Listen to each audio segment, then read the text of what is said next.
Christmas நாளிலே நல்ல ஆகாரங்கள் இவ்விதமாக ஒரு புசிப்பும் குடிப்பும், அங்கே இவ்விதமான ஒரு புது துணிகளை உடுத்துகிற, தங்களுடைய வீடுகளை அலங்கரிக்கிற இப்படிப்பட்ட ஒரு காரியங்களுக்குள்ளாக போகிறது.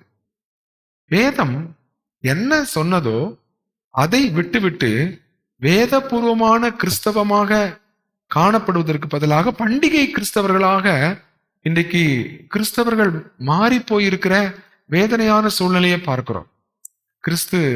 கிறிஸ்துமஸ் நாம் கொண்டாடலாமா என்ற கேள்விக்கு வேதம் கிறிஸ்துமஸ் கொண்டாட சொல்லுகிறதா என்று நாம் கேட்க வேண்டும். வேதம் என்ன சொல்லுகிறது? கிறிஸ்து பிறந்ததை கொண்டாடும்படியாக கர்த்தர் எங்கேயும் சொல்லல. கிறிஸ்து எந்த இடத்துலையும் தன்னுடைய பிறந்த நாளை கொண்டாடுறதை நம்ம பார்க்க முடியல.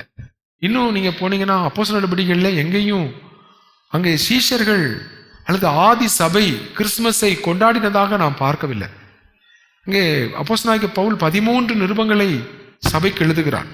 13 நிருபங்கள்ல எங்கேயும் அங்கே கிறிஸ்துமஸை கொண்டாடுங்கன்னு சொல்லி அவர் எந்த இடத்துலையும் சொன்னதாக நம்ம பார்க்க முடியல.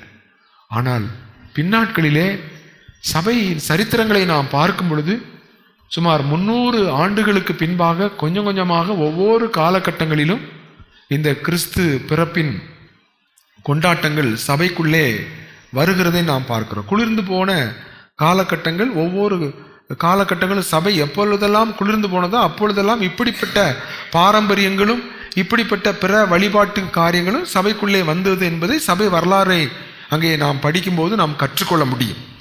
ஆகவே கிறிஸ்து பிறந்த தேதியை வேதகம் எங்கேயுமே சொல்லலை. இத்தனாம் தேதி அவர் பிறந்தார் என்று அங்கே சொல்லப்படல. நீங்க பழைய ஏற்பாட்டை எடுத்தீங்கன்னா இத்தனாம் மாதம் நோவாவுடைய பேழையை எடுத்தீங்கன்னா இத்தனாம் மாதம் இத்தனாம் தேதியிலே பேழை கிளம்பிற்று, இத்தனாம் மாதம் இத்தனாம் தேதியிலே மழை பெய்தது, இத்தனாம் மாதம் இத்தனாம் தேதியிலே பேழை அரராத் மலையிலே தங்கிற்று.